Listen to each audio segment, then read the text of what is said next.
Zdarec lidi, já bych se vám chtěl prostě omluvit za to, že...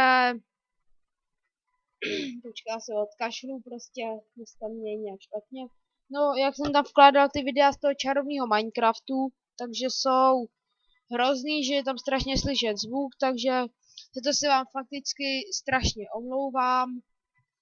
Jo, fakticky se vám omlouvám, je to moje chyba, já jsem si na to zapomněl, začátečnická chyba a a už jsem si to připravil na další série teda ne na další série, ale na pokračování Minecraftu čarovňáků 1.5.2 a odkaz vám dám potom do...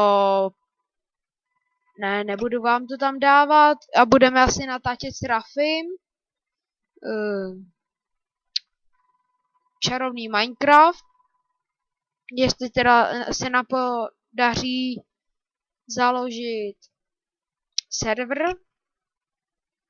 Jo, jinak se vám fakticky omlouvám za ten zvuk, že mě tam skoro vůbec neslyšíte.